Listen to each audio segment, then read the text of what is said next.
Let's make the Beehive Waffle stitch in the round. We had lots of requests for in the round after we made it in the flat panel. It's a beautiful stitch that's also reversible. It has a beautiful diagonal pattern on the reverse. Here it is in the round. We've got our right side here and then the wrong side. It's just a really pretty pattern. So we're gonna make it today here on GoodKnit Kisses. And if you are a beginner, you can absolutely do this. It's just knits and minimal purls with slip with the yarn in front of the peg. No worries, if you don't have that skill, I'm gonna teach it to you today here on GoodKnit Kisses. Welcome to GoodKnit Kisses. We're all about helping you stitch your love and love your stitches. To get your stitch pattern, click down in the video description below and you'll get a link to working it in the round.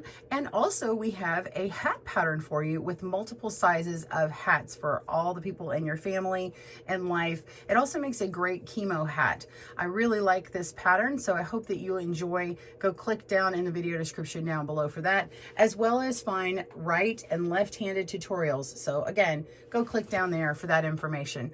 All right, let's grab our yarn and supplies that you can find on the link and we will begin. To make this stitch pattern, make sure that your loom is divisible by 2. So this is a multiple of 2 to get this stitch pattern working in the round. So if you're working on a hat or something like that, like I'm doing, I do have a multiple of 8 so that I can do this decreased crown, which you can see in other videos, and I can link to that down below. But you can still work this pattern just with an even number of stitches, and it works really well. So just 2 stitches. All right, and it is a 4-round repeat. So we're going to begin after you've cast it on. And I like to, at least in this hat here, I've done my rib stitches and then I've done 1 round of knit stitches. And if you are working from one pattern to go into this one, I suggest, especially if you're changing color or something, I just suggest going ahead and putting in a round of just knit stitches all the way around first before you begin this one, because we are going to have some purls coming in and I don't want your color to kind of blip through the wrong way. So go ahead and do your cast on, maybe make 1 round of knit stitches, and we'll begin again on round 1. See you in a moment. Our first stitch is slip with the yarn in front of the peg. So we're simply going to take our yarn and put it in front of peg 1. That's it. Then the next stitch, you're going to purl. So you're just going to go below, pull up a loop, take that off, put the new loop on, and tighten up.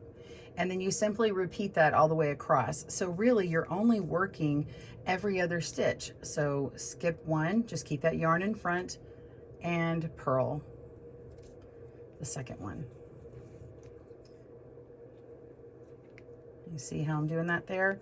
I'm just skipping them, letting the yarn lay in front and purling 1. Just like that. So you don't have to set up your loom the way I have with this Flexee loom. You don't have to have 2 colors of every link or anything like that. I just happen to have mine set up that way. In fact, you can work yours with every other color that way, and it might be easier for you to remember, okay, this first peg in this link is going to have it slip with the yarn in front, and then the second one is going to be worked in the purl stitch. Whatever you decide, that's fine. Just wanted to let you know. Okay, just keep going. That is round 1, and pause your video when you get to the last couple stitches and I'll see you there.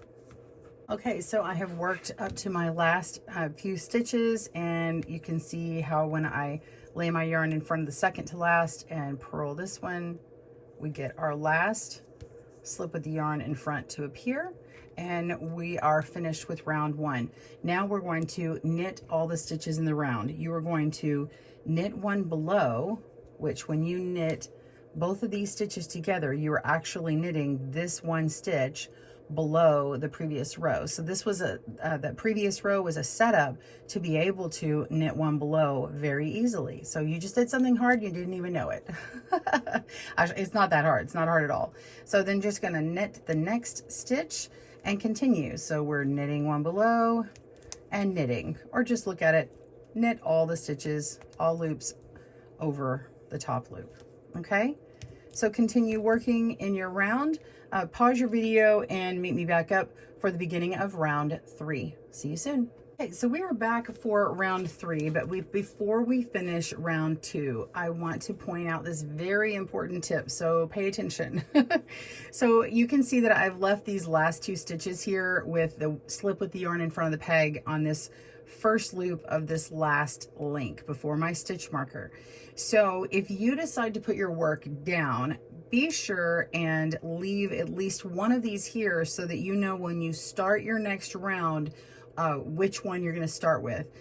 You want to go opposite. So the next round is going to be opposite of whatever this says here. You're going to have slip with the yarn in front of the peg on the second peg on the link if you're working with the Flexee loom. Okay, so I recommend definitely leaving these here. If all of these are knit over, go ahead and leave that on there just to remember, because it's going to be very easy to spot a mistake.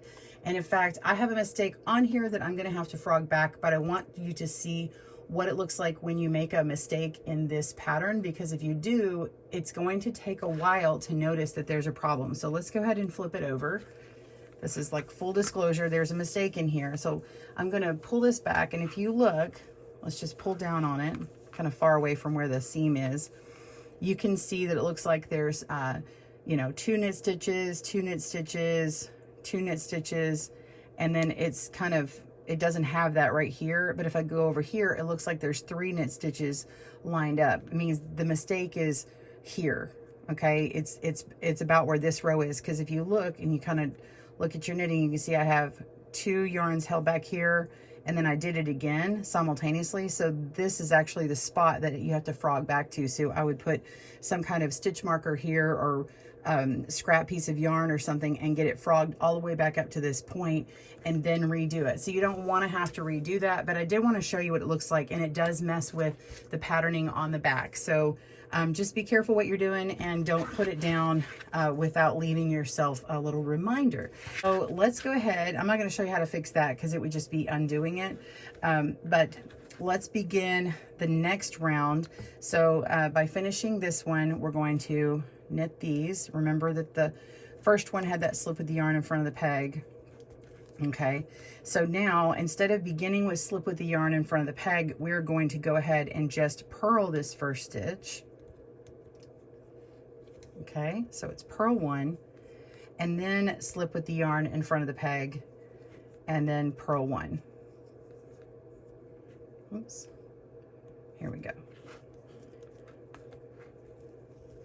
And you could put your work down at this point too, where you've started this round and you're ready to begin, but maybe you've got to put your work down. Just go ahead and have it started. Either don't finish one round, or just barely begin another round so you know where to pick back up. So then I would just let this one lay here and then purl the next one, okay?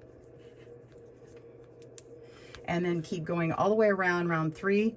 And when you complete it, you're just going to knit all the stitches again, just as we did for round 2. You do the same thing in round 4, where you're knitting all of them over where there's only 1 loop left on your pegs. And then you just repeat those 4 rounds. That's it. So it's a 4-round repeat, slipping 1 in front of the peg and purling the next. And then the next round, you're just knitting all of the stitches, and then it shifts over on the 3rd round. So 1st and 3rd rounds are the ones that get shifted. Well, I hope you enjoyed that tutorial today. Again, to get all the information mentioned in here, all the links are down in the video description below. Get the hat pattern as well as the stitch pattern for just working in the round for any of your projects. Tune in soon for another video here at GoodKnit Kisses. See you soon. Thanks for joining us today, where we help you stitch your love and love your stitches. See you again soon.